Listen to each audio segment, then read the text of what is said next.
Bien-aimé, je te le dis, un seul nom, pas plusieurs noms. Un seul médiateur, pas plusieurs médiateurs. Un seul sacrifice, pas plusieurs sacrifices. Un seul chemin, pas plusieurs chemins.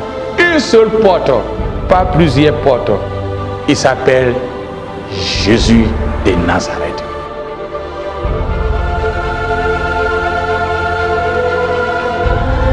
Apocalypse chapitre 2, versets 1 à 17. Il est écrit ici. Écrit à l'ange de l'église d'Éphèse. Voici ce que dit celui qui tient les 16 étoiles dans sa main droite.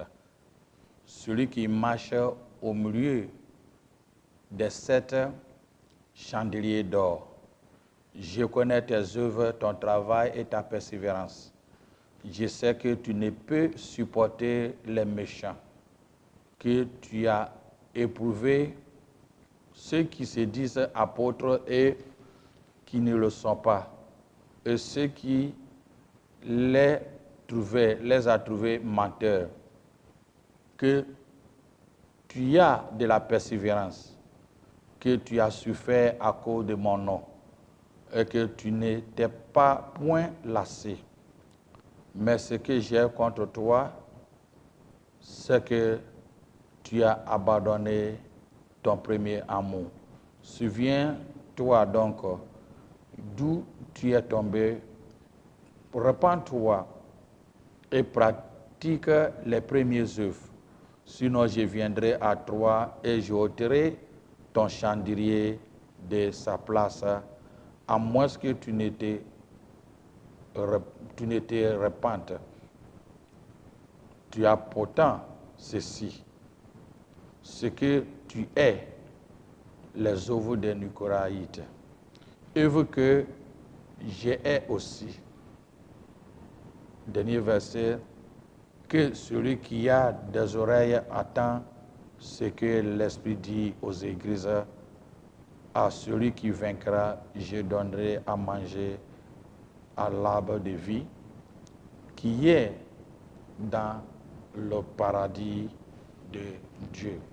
Que Dieu bénisse sa parole. L'église d'Éphèse, l'église qui a abandonné son premier amour. Pour mieux comprendre le contexte sacré de ces livres, est très important de connaître le plan géographique et historique de cette ville. Éphèse signifie désirable. Désirable. C'est une ville qui était fondée environ 1000 ans avant Jésus-Christ.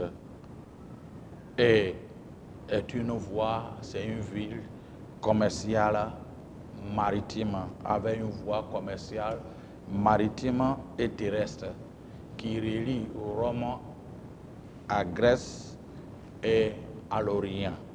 Il relie Rome, la Grèce et à l'Orient. Mais cette ville est reconnue à cause de 3 célèbres bâtiments. Cette ville est beaucoup reconnue à cause de 3 célèbres bâtiments qui donnent un état exceptionnel à Éphèse. Premièrement, le temple d'Artémis, qu'on appelle la Diane des Romains ou déesse de la chasse. Une des 7 merveilles du monde était une des 7 merveilles du monde. Il y avait aussi le théâtre et la bibliothèque de Celsus. Le amphithéâtre a évalué à une capacité de 24 000 à 50 000 spectateurs. 24 à 50 000 spectateurs. Mais à Éphèse, il y avait le culte impérial aussi, les rituels qu'on adresse à des empiraires et qu'on les a vénérés.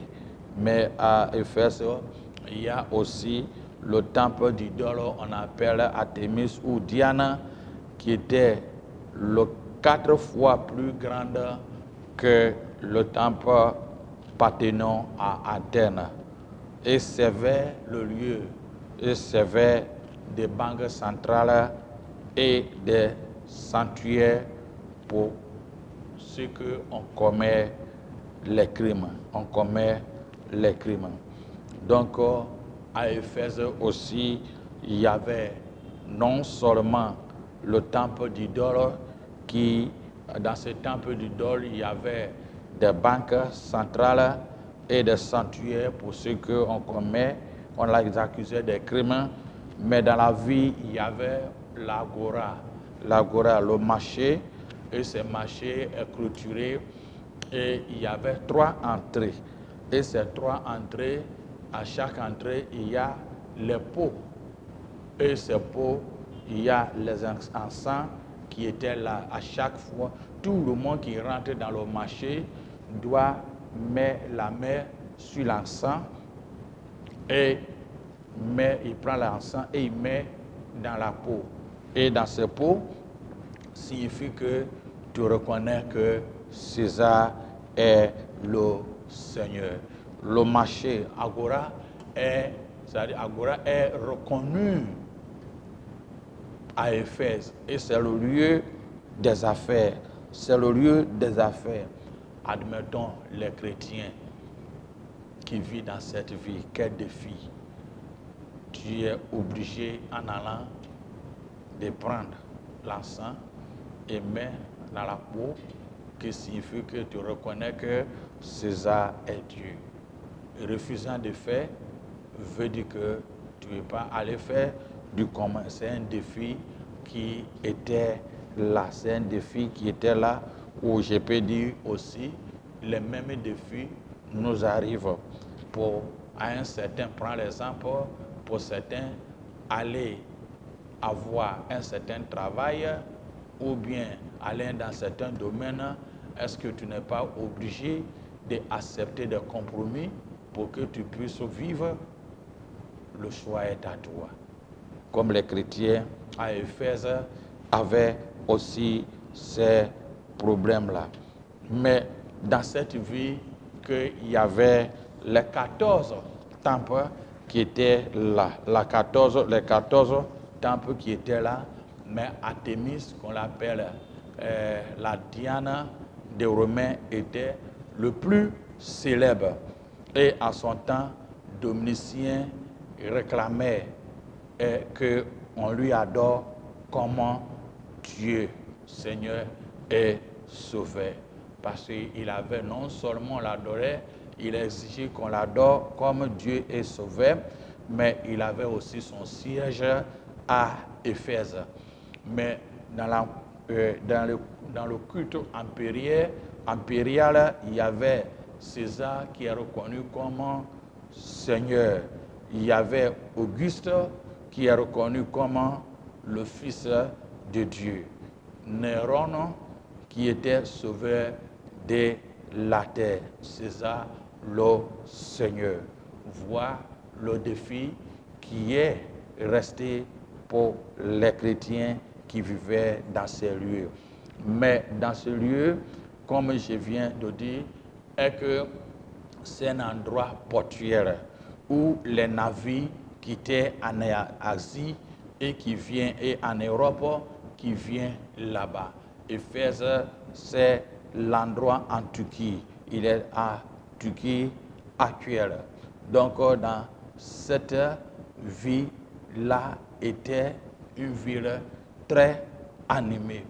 Mais il y avait un grand problème, est que le port a commencé les activités à ralentir parce que il a perdu le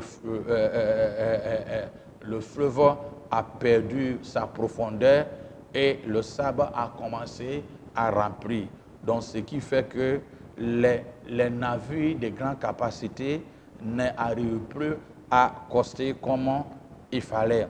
Donc, ceci réduisait les activités commerciales. Il y avait un historien romain Tacite qui disait à l'an 65 qu'ils avaient essayé de draguer le port, pour permettre que les grands navires arrivent à accoster. Mais cela était impossible. Cela était impossible. Mais dans cette ville, Paul aussi a vécu, était passé par là. Dans cette ville, Paul aussi a passé par là. Et il y avait des chrétiens de l'Asie et ceux qui sont venus aussi le jour de Pentecôte et ont cru Jésus-Christ et le baptême du Saint-Esprit aussi ont retourné dans cette ville-là. Cette ville avait des hellénistiques, des Grecs, des Romains, les Juifs et les gens d'Asie qui étaient le brassage de cette ville-là. Mais comprenez aussi que durant au 1er siècle, la majorité des chrétiens étaient des judéo, étaient des juifs à son temps. Imaginez, venez à Jérusalem au temps de la Pentecôte et à être Anastase, voir le Saint-Esprit, son immersion et voir l'œuvre grandiose du Saint-Esprit.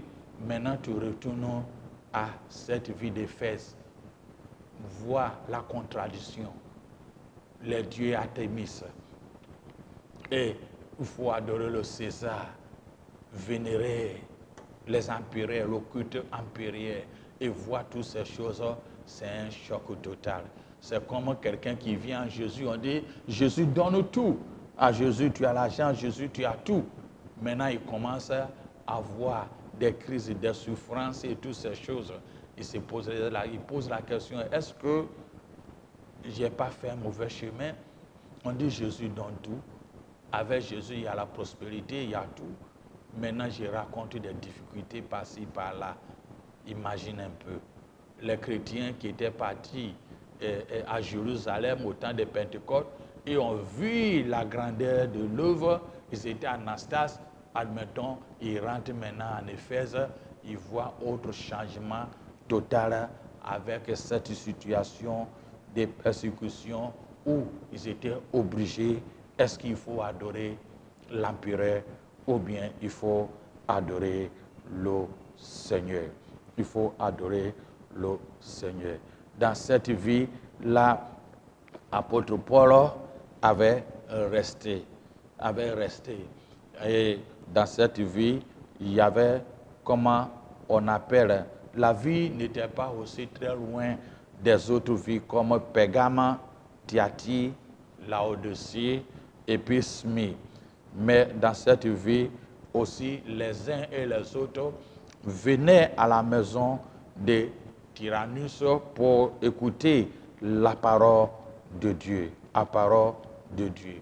Dans Actes chapitre 20, versets 17 à 38, nous fait comprendre que Paul a prêché beaucoup dans cette ville la repentance envers Dieu et la foi en notre Seigneur Jésus-Christ et l'évangile de la grâce ainsi que du royaume des cieux. Il a prêché sans aucune réserve, allait annoncer tout le conseil de Dieu sans cacher quelque chose. Même Éphésiens 3, 9 nous fait comprendre que le mystère caché des siècles en Dieu qui a créé en tout. Paul a tout expliqué. Paul a tout expliqué. Dans cette vie, il a fait connaître comment avoir l'amour pour les uns et les autres. Obéir aux parents en tant qu'enfants. Comment les parents aussi ne doivent pas offenser les enfants et reconnaître l'autorité de la vie, malgré tout ce qui était arrivé dans cette vie. Paul parlait comment obéir, comment rester et fidèle avec Dieu. Et je crois bien que Éphésiens chapitre 6, verset 12, que Paul a parlé, dressé à les chrétiens de la vie cet défi lorsqu'il disait que car nous n'avons pas à lutter contre la chair et le sang, mais contre les dominations, contre les autorités, contre les princes de ce monde des ténèbres, contre les esprits méchants dans les lieux célestes. Il faisait allusion à cette ville-là. Non seulement l'Artémis est un dieu où on l'adore et tout le monde est obligé d'adorer, en allant à Agora, c'est-à-dire le marché, tu es obligé de faire le geste en mettant l'encens dans la peau, qui signifie que tu connais César comme le Seigneur. Mais aussi, il y a des périodes où il y a des rituels, le culte, comme on appelle, de la fornication, de la débauche, où les uns et les autres, il y a des bestialités, il y a l'homosexuel, les gens couchés avec des animaux, les gens tombent en transe, les actes épicuriens, jusqu'à même sexualité, jusqu'à même la mort. Et à toutes ces choses étaient dans la vie. Alors Paul a adressé aux chrétiens que ce qui est important, ils n'ont pas à lutter d'une manière physique, mais la lutte est contre les dominations, contre les autorités, les princes de ce monde et les esprits méchants dans le lieu céleste, qui opposent et qui ont usurpé les noms et les titres de notre Seigneur Jésus-Christ, qui ont usurpé le nom de notre Seigneur Jésus-Christ en réclamant Fils de Dieu, en réclamant Dieu, en réclamant le Seigneur, en réclamant toutes sortes d'actes. Mais lorsque Paul prêchait l'évangile, il savait qu'il était menacé. Mais il continuait à insister. Le conseil à éduquer, enseigner, exhorter les chrétiens à son temps à Éphèse à ne pas lâcher la foi qu'ils ont eue. C'est pourquoi quand nous lisons Actes 20, verset 28, il dit ceci: prenez donc garde à vous-même et à tout le troupeau sur lequel le Saint-Esprit vous a établi évêque pour paraître l'Église du Seigneur qui est acquise par son propre sang. Je sais qu'ils introduiront parmi vous, après mon départ, des loups cruels qui n'épargneront pas le troupeau et qui s'élèveront au milieu de vous des hommes qui enseigneront des choses pernicieuses pour entraîner des disciples après eux.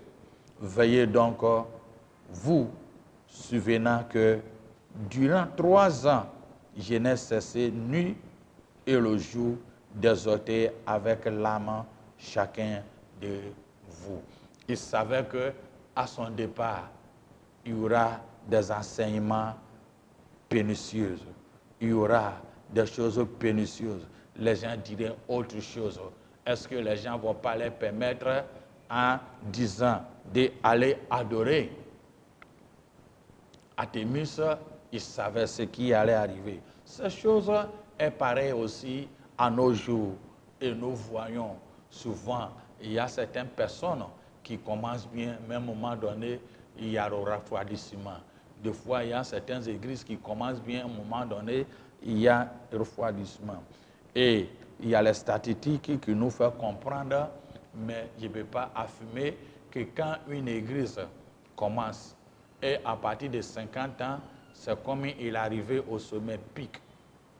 Et puis après 50 ans, en allant à 70 ans, il commence à décliner. Il commence à décliner. Quand nous lisons histoire, nous allons voir beaucoup d'églises évangéliques protestantes qui ont bien commencé avec des réveils, mais après 50 ans, demi-siècle, en allant à un siècle, on voit qu'il y a toujours le déclin. Mais le Seigneur est toujours fidèle. Au moment où d'autres commencent à aller au déclin, il suscite d'autres aussi appelant la relève. Appelant la relève. Mais comme je disais, Paul était beaucoup menacé. Il était beaucoup menacé lorsqu'il était à Éphèse. Lorsqu'il était à Éphèse. Parce que Éphèse, le lieu où, c'est comment les touristes aussi viennent, lieu portuaire, les gens viennent regarder les 7 merveilles, le temple d'Artémis.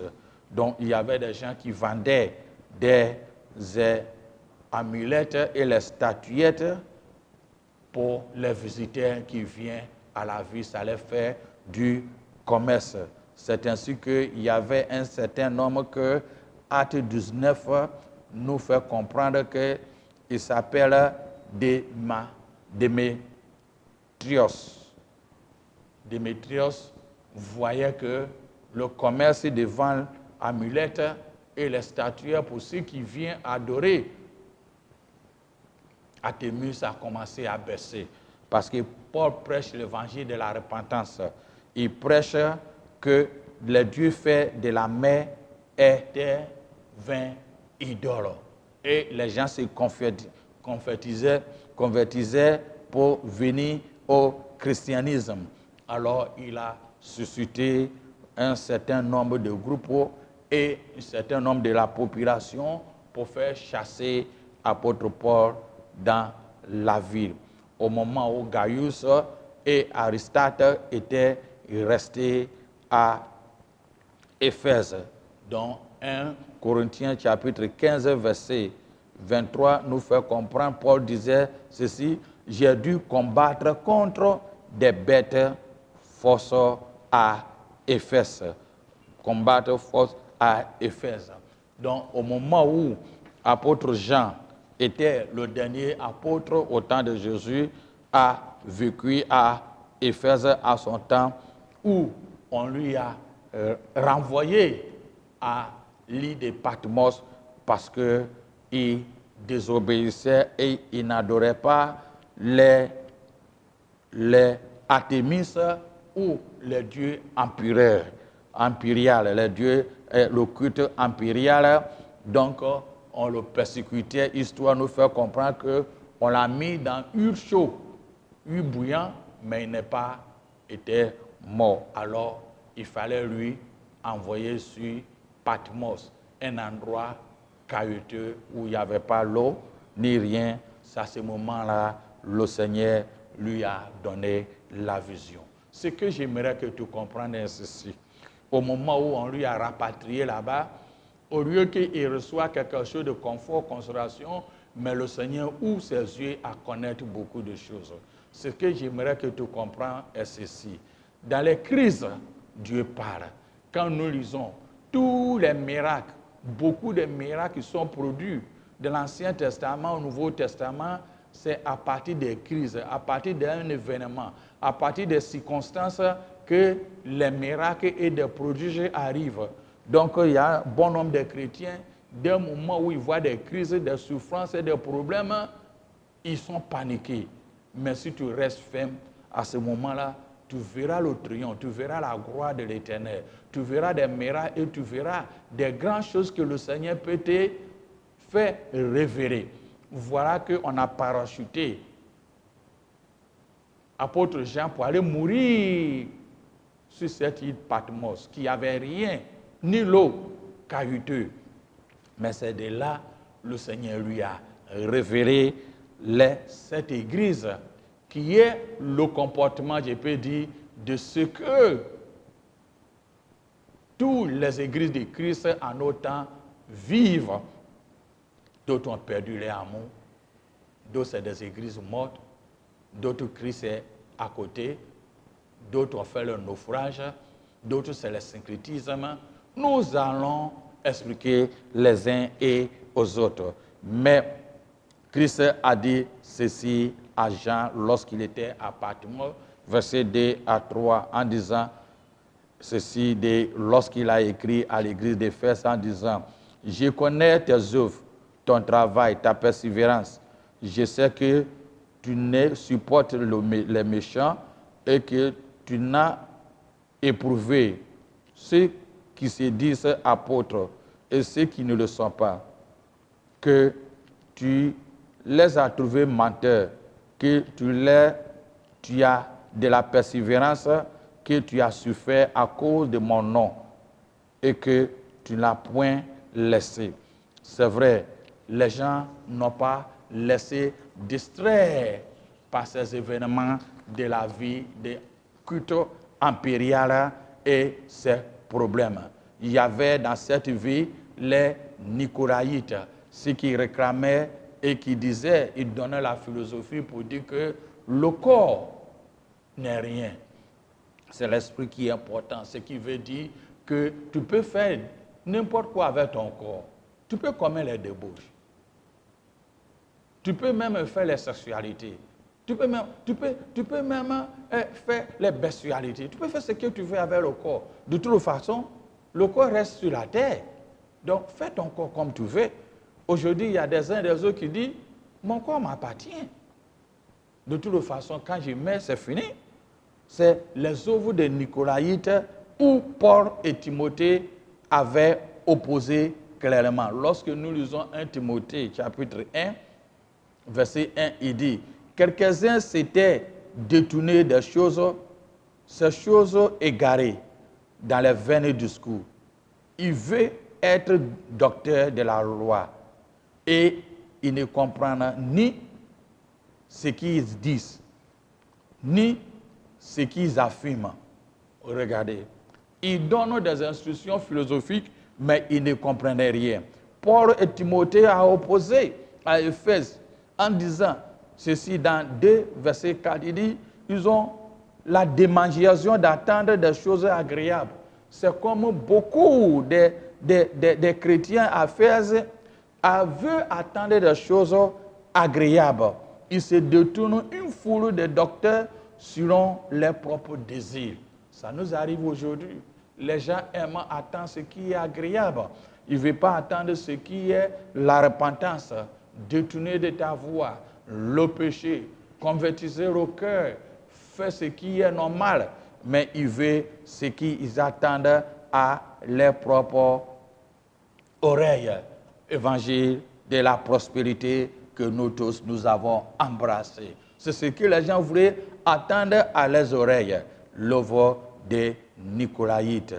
Dans 1 Timothée 4, verset 1, il dit, ils ont abandonné la foi pour s'attacher à des esprits séducteurs et à des doctrines des démons par hypocrisie, des faux docteurs, portant la marque de la flatterie dans leur propre conscience.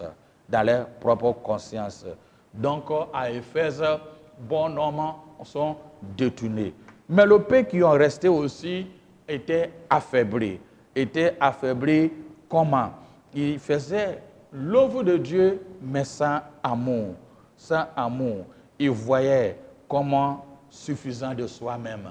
Avec la recherche de la vie, suffisant de soi-même.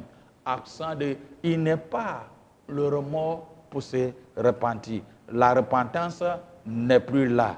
La repentance n'est plus là. Le dynamisme du chrétien pour voir l'amour, le travail en faisant de l'amour de Dieu n'est plus là. Comment je peux expliquer?